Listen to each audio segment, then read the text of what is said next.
전라남도의 고흥군에 가면 소록도라는 섬이 있습니다. 소록도는 어린 사슴을 닮았다는 뜻입니다. 그런데 이 소록도는 우리가 보통 한센인들의 섬으로 많이 알고 있습니다. 1916년에 이 소록도가 조선 총독부가 소록도 자해의원이라고 하는 이 병원을 설립해서 한센병 환자를 이곳에 격리하고 또 이곳에서 관리하고 치료하는 그런 섬으로 지정을 했습니다. 그러다 보니까 이 섬에 살던 원래의 원주민들이 밖으로 쫓겨났기도 했고, 그래서 소록도는 아픈 사람들이 사는 곳이다 라고 해서 어떤 사람들은 이 저주의 섬으로 생각하기도 했습니다. 심지어는 소록도라는 이름으로 부르지도 않고 한센섬, 또 문둥섬, 나도, 나섬 이런 이름으로도 이 섬을 많이 불렀습니다. 왜냐하면 한센병에 걸렸다라고 하는 것은, 한센병을 앓고 있다고 하는 것은 신조차 버린 사람이다, 이런 생각들이 옛날에 과거에 이런 인식들이 우리 사람들에게 많이 있었기 때문입니다. 그 모든 사람들이 외면하던 이 소록도 섬에 오스트리아에서 두 명의 손님이 찾아옵니다. 마리안느 스테거라고 하는 이름과 마가렛 피사렉이라고 하는 이름을 가진 이 두 사람이요, 마리안느는 1962년, 또 마가렛은 몇 년 지난 1966년도에 이 섬에 들어옵니다. 이 섬에 섬기고 일하기 위해서 들어왔는데, 무려 이들이 한 명은 43년, 한 명은 39년 정도 이 소록도에서 젊은 시절을 다 보내고 머리가 하얗게 될 때까지 이 섬에서 평생을 살면서 봉사를 했습니다. 원래 이 두 사람은 수녀였습니다. 그리고 수녀로서 오스트리아의 그 간호학교를 나왔는데, 그때 간호학교를 공부할 때, 졸업할 때 마침 소록도라고 하는 이 아시아에 소록도라고 하는 그 조선의 섬이 있는데, 거기에 병원에서 간호사가 필요하다, 이런 소식을 듣고 그 수녀회에서 이런 광고를 보자마자 마음이 움직여서 이 소록도에 오게 된 것입니다. 이 두 사람의 수녀는 소록도에 오자마자 많은 사람들이 말리는데도 불구하고 심지어 장갑을 끼지도 않고 맨손으로 상처에 약을 발라줍니다. 또 외국에 있는 좋은 의료진들을 초청해서 이 한센병으로 인해서 장애가 난 사람들을 또 장애를 교정하는 수술도 해주고, 또 이 한센인들의 자녀들이 있는데 이들을 위해서 영아원도 세워서 운영을 하고, 또 그들의 보육과 또 재활과 또 스스로 살아갈 수 있는 힘을 기르도록 자활 정착 사업도 많이 만들고 헌신했습니다. 이들은 자기들이 가지고 있는 것 중에서 죽도 쑤어서 사람들에게, 이웃에게 나누어 주고, 또 이 오스트리아식 과자를 만들어 구워주면서 이 소록도 사람들을 위해서 헌신하고 봉사했습니다.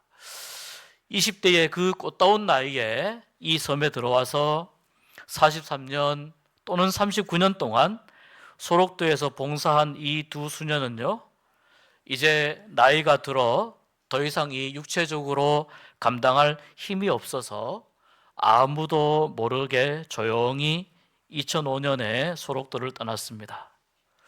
그들이 여기에서 봉사하고 헌신하고 있을 때 이들의 봉사를 눈여겨본 이 오스트리아 정부에서 훈장을 줄 테니 잠깐 오스트리아로 다녀가시오라고 해도 그냥 마다하고 계속 소록도에서 섬기고 또 소록도를 떠나지 않으니, 이 주한 오스트리아 대사가 그 섬까지 찾아가서 훈장을 주었다고 합니다. 예전에는 60이 되면 회갑잔치를 많이 했는데요, 이 마을 사람들이 회갑잔치를 챙겨주려고 해도 나는 기도하러 간다고 하면서 마다했습니다. 그리고 그녀들은 소록도를 떠날 때, 그녀들이 소록도에 올 때 들고 왔던 다 헤어 빠진 낡은 가방, 그거 한 개만 그대로 들고 소록도를 떠났습니다. 그녀들이 남긴 편지 중에 일부분이 이런 내용이 있습니다. 나이가 들어 이제 제대로 일을 할 수 없게 되어 이곳을 떠납니다. 이곳에 부담을 주기 전에 떠나야 한다고 동료들에게 이야기해 왔는데 이제 그 말을 실천할 때라고 생각했습니다. 부족한 외국인으로서 큰 사랑과 존경을 받아 감사하며 저희의 부족함으로 마음 아프게 해드렸던 일에 대해 용서를 빕니다. 마리안느 마가렛. 이 마리안느와 마가렛이 보여준 소록도에서의 이 헌신과 깊은 섬김의 삶은 하나님의 사랑을 잘 보여주는 하나의 사건입니다. 여러분, 하나님의 사랑은 우리가 감당하기에는 너무나 큰 사랑입니다. 하나님이 주시는 사랑이 너무 크기 때문에 내 안에 다 담을 수도 없고 나 혼자 다 감당할 수도 없습니다. 그래서 누군가에게 내가 다 감당할 수 없고 다 가질 수 없기 때문에 당연히 누군가에게 그 사랑을 흘려 보내게 됩니다. 그래서 사랑을 한다는 것은 하나님의 사랑을 사실 흘려보내는 것이고, 그렇게 하다 보면 하나님을 조금씩 닮아가는 사람으로 살게 되는 것입니다. 사랑을 한다는 것은 또 우리가 하나님께 속한 사람이다라고 하는 것을 내가 고백하고 확인하는 일입니다. 하나님의 사랑이 어떤 특징을 가지고 있기에 이런 변화와 또 이런 놀라운 일을 만들어내겠습니까? 하나님의 사랑의 몇 가지 특징을 보면, 여러분, 첫 번째, 하나님의 사랑은 무조건적인 사랑입니다. 내가 너를 사랑하여 줄 테니 이렇게 하여라. 나의 사랑을 받으려면 이러이러한 것들을 반드시 해야 한다라든지, 또는 나에게 이런 것들을 바쳐야 한다든지 그런 것이 없습니다. 하나님은 우리를 사랑하시기로 하나님 스스로 결정하셨고, 그 결정에는 아무 조건을 달지 않으셨습니다. 그리고 하나님의 사랑은 모든 사람에게 동일한 사랑입니다. 왜 그런가 하니, 모든 사람에게 똑같이 예수 그리스도의 생명을 나눠주셨기 때문입니다. 그러니까 예수 그리스도의 목숨값으로 우리 모두가 다 하나님 앞에 살아있는 것이기 때문에 하나님의 사랑은 모든 사람에게 동일합니다. 누구에게 더 큰 사랑을 주고 누구에게 더 비싼 사랑을 주고 그렇지 않습니다. 그리고 하나님의 사랑은요, 생명에 관심이 있습니다. 죽이는 일에 관심이 있는 것이 아니라 살리는 일에 관심이 있습니다. 다 죽어가던 영혼이 하나님의 사랑을 깊이 만나게 되면 영혼이 살아나게 되고 회복됩니다. 마음이 우울하고 마음에 큰 병이 있는 사람도 하나님의 사랑을 깊이 만나면 그 마음의 병이 해결됩니다. 우리를 온전히 고치고 치유할 수 있는 분은 우리를 지으신 하나님밖에 없기 때문입니다. 그래서 하나님은 우리 모두를 다 살리기 원하시는 줄 믿습니다. 네 번째는요, 하나님의 사랑은 나를 통해서 다른 사람에게 흘러가기를 원하십니다. 사랑은 흘러가는 것입니다. 그러니까 내가 마지막이 되어서는 안 되는 것이죠.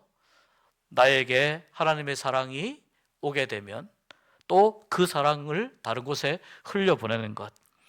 하나님의 사랑은 그래서 한 곳에 머무는 것이 아니고 사람과 사람을 이어주는 사랑의 띠가 됩니다.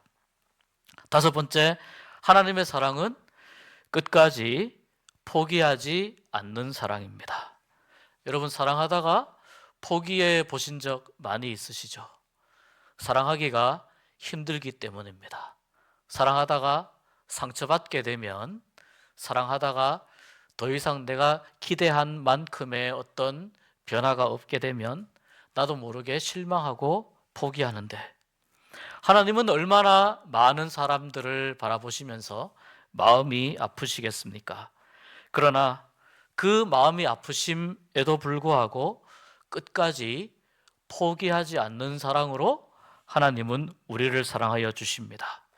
하나님의 사랑이 왜 포기하지 않는 사랑인가? 하나님이 나를 포기하지 않기 때문입니다. 그래서 여러분, 우리가 이런 하나님의 사랑을 받으면서 우리가 무엇을 어떻게 해야 할지 생각해 보아야 되겠습니다. 하나님으로부터 받은 사랑이 어떤 사랑인지, 얼마나 큰 사랑인지, 특히 예수님의 이 십자가의 사건이, 예수님이 십자가에 매어 달려서 죽으신 일이, 그것이 나에게 어떤, 얼마나 중요한 의미가 있는지, 예수님의 십자가의 죽음이 나와 무슨 상관이 있는지, 이것을 우리가 잘 배우고 잘 깨닫고 우리가 경험해야 한다는 겁니다. 그렇게 하기 위해서 여러분, 우리는요, 하나님께 속한 사람이 되어야 되고, 또 그렇게 함으로 인해서 우리는 하나님께 속한 사람이 될 수 있습니다. 오늘 말씀 7절과 8절에 이렇게 말씀합니다. 사랑하는 자들아, 우리가 서로 사랑하자. 사랑은 하나님께 속한 것이니 사랑하는 자마다 하나님으로부터 나서 하나님을 알고 사랑하지 아니하는 자는 하나님을 알지 못하나니 이는 하나님은 사랑이심이라. 그리고 오늘 말씀 10절에 주님께서 이렇게 말씀하십니다. 우리 같이 읽어보겠습니다. 사랑은 여기 있으니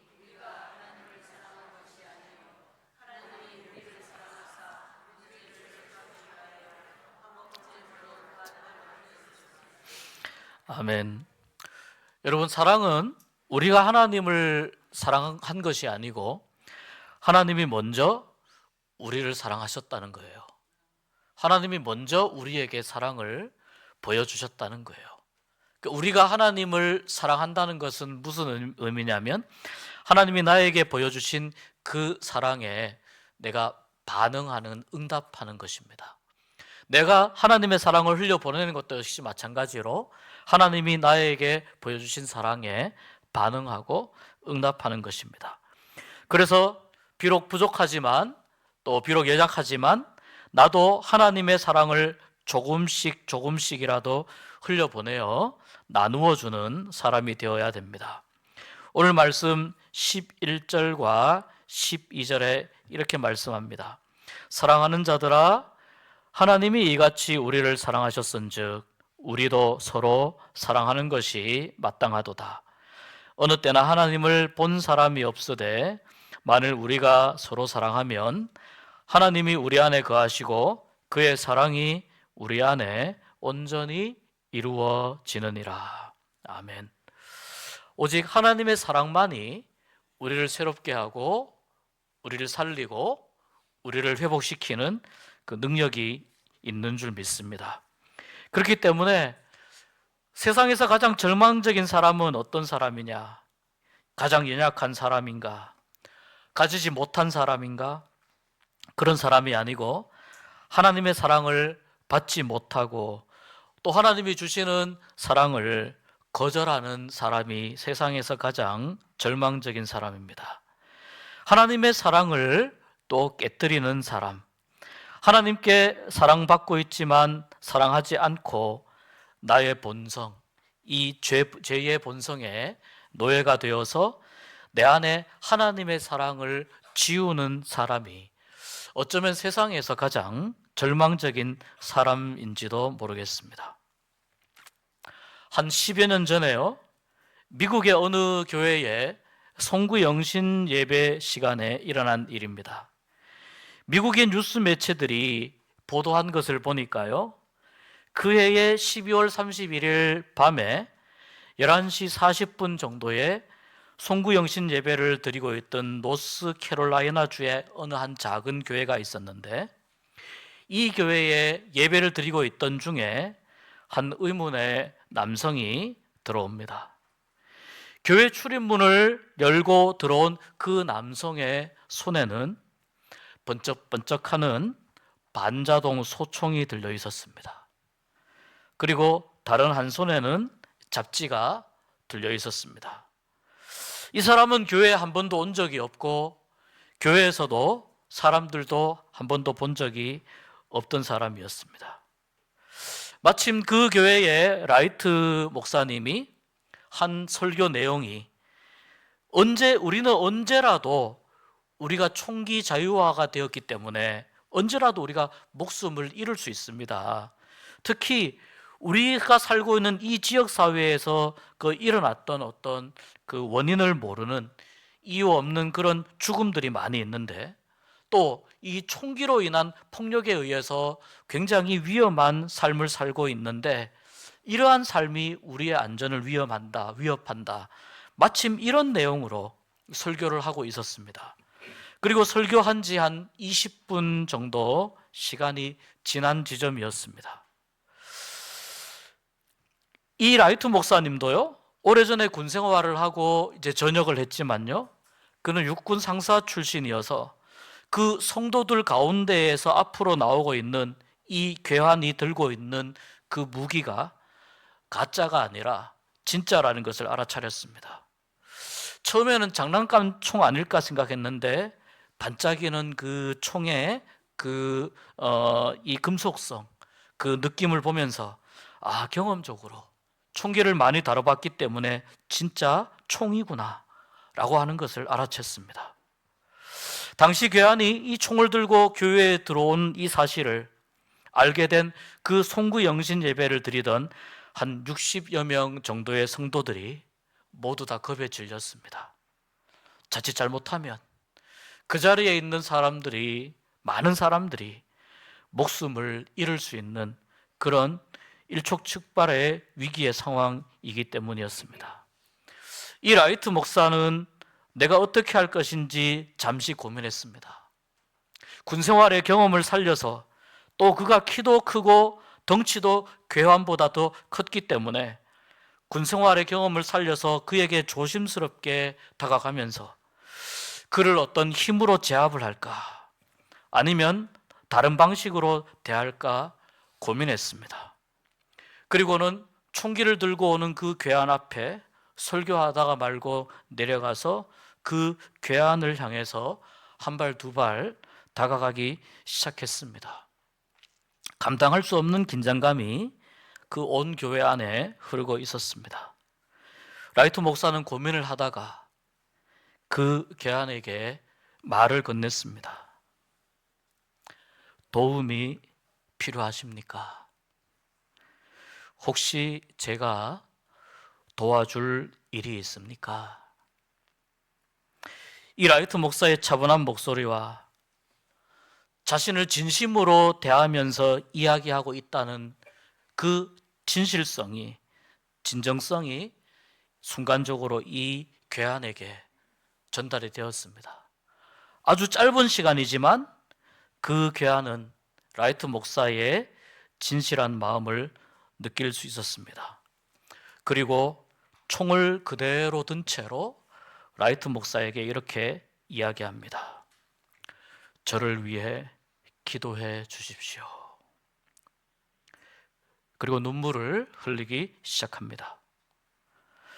라이트 목사는 원인을 알 수 없는 이 울음을 터뜨린 괴한을 강단 앞으로 데리고 왔고, 그 남자에게서부터 조심스럽게 총기를 받아서 마침 옆에 있던 성도에게 이 총기를 건네주었습니다. 그리고 하나님께 이 사람을 도와주시고 축복해 주시기를 간구했고, 이 남자는 무릎을 꿇고 울기 시작했습니다. 무릎을 꿇고 흐느껴 울고 있는 그 남자의 그 힘없는 어깨를 다른 성도들이 다가와서 한 사람 두 사람 이 사람을 안아주기 시작했습니다. 이 남자는 그 자리에서 성도들의 사랑을, 하나님의 사랑을 느끼게 되었습니다. 라이트 목사는 이후에 이 남자에게 가장 앞자리에 가서 앉으라고 이야기했습니다. 그리고 송구영신 예배를 은혜 가운데 잘 마쳤습니다. 이 남자는 송구영신 예배 끝날 때까지, 그리고 경찰이 도착할 때까지 라이트 목사와 함께 조용히 교회에 머물러 있었습니다. 경찰이 이 남자를 데리고 가서 조사를 했습니다. 그런데 이 남자에게도 아픈 사연이 있었습니다. 이 남자도 곧 전역한 지 얼마 안 되는 전역 군인인데, 군 생활을 하다가 너무 심한 마음의 상처와 스트레스를 받아서 외상 후 스트레스 장애에 시달려 왔다는 겁니다. 뿐만 아니라 최근에 그의 아내가 심각한 병에 걸려서 재정적으로 큰 어려움을 겪고 있었다는 겁니다.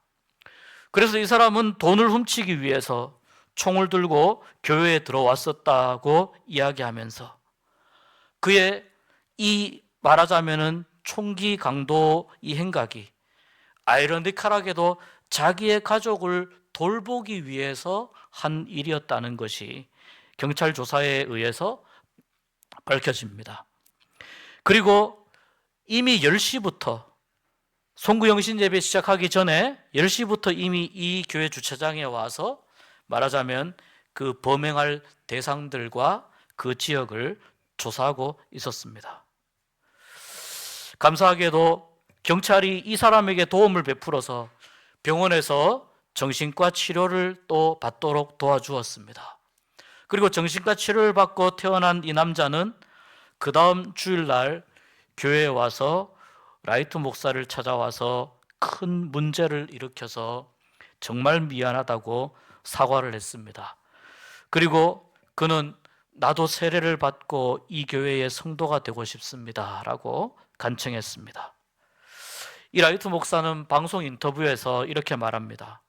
그 사람이 나를 끌어안고는 하나님 감사합니다 라고 말했습니다. 그렇지 않았다면 그는 완전히 다른 길을 갈 수도 있었을 텐데 하나님의 사랑 덕분에 살게 되었다고, 그렇게 울먹였다고 이야기를 했습니다. 이 라이트 목사는 이 남자의 눈에서 절망과 상처와 포기와 고통을 느끼게 되었고, 그 남자가 총을 들고 있는 그 순간에 머릿속에 수만 가지 생각이 지나갔는데, 교회에 혹시 보관해 놓은 총이 있는지, 아니면 이 남자를 어떤 제압술로 넘어뜨려서 힘으로 진압해야 하는지 고민하다가 정말 남자에게 다가가서 용기를 내어 가장 단순한 질문을 던지기로 생각했다고 말했습니다. 그리고 그 남자는 이 라이트 목사를 끌어안고 하나님 감사합니다 라고 했고, 이 말 한마디에 그 둘의 인생이 바뀌게 되었습니다. 그 교회의 교인 중에 한 명이 당시의 일을 회고하면서 이렇게 이야기합니다. 내가 생각하기에 분명히 그날 밤에 우리가 예배 드리는 그곳에 하나님의 성령께서 거기 계셨습니다. 하나님의 성령께서 거기서 역사하셨습니다.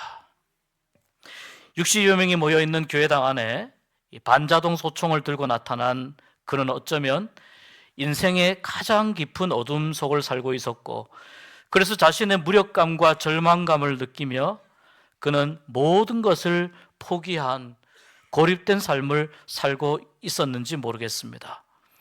아마도 그의 인생 가운데에는 그 어느 누구로부터도 받을 수 있는 그 사랑이 전부 다 단절되었고 모든 사랑이 다 고갈된 사람이었을 것입니다. 그런데 뿐만 아니라 이 반자동 소총을 든 이 괴환의 등장으로 인해서 그 자리에 있었던 라이트 목사를 포함한 60여 명의 교인들 역시 아무것도 할 수 없는 무력감과 좌절 속에서 또 다른 절망을 경험하는 상황에 놓이게 되었습니다. 두려움에 사랑이 압도당하는 그런 순간이었을 겁니다.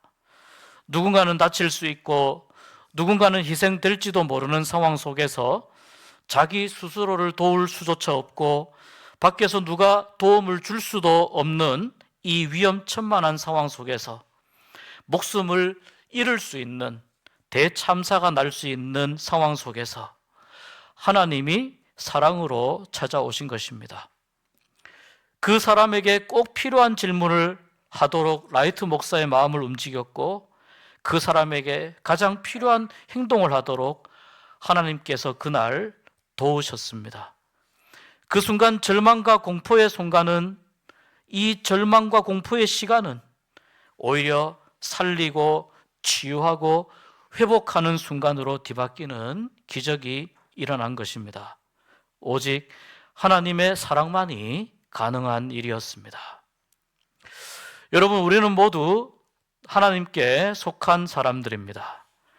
하나님께 속한 사람들의 공통적인 특징은요, 하나님의 무조건적이고 무제한적인 사랑을 함께 누리고 있으며 그 안에 머물고 있다는 것입니다. 오직 이 사랑만이 우리를 살게 하고 우리를 치유하며 하나님의 거룩한 백성으로 살아갈 힘을 주는 줄 믿습니다. 이 사랑은 나 혼자만 누리기에 감당할 수 없는 너무나 큰 사랑입니다. 우리는 여러분, 사막과 같은 세상에서 우리는 광야 속을 살아갑니다. 우리는 전쟁과도 같은 삶을 살아갑니다. 하나님의 사랑 아니면 우리 모두는 절망의 굴레를 안고 살아야 하는 그런 존재들입니다. 그렇기 때문에 하나님의 사랑만이 우리를 살릴 수 있는 줄 믿습니다. 광야와 같은 세상을 살면서 나는 하나님께 속하였으니, 우리는 하나님께 속하였으니 우리 스스로에게 선포하고 선언하면서 하나님께 속한 사람만이 누릴 수 있는 이 하나님의 절대적인 사랑을 깊이 누리고 간직하고 나누어주는 복된 인생들이 되시기를 주의 이름으로 축복합니다.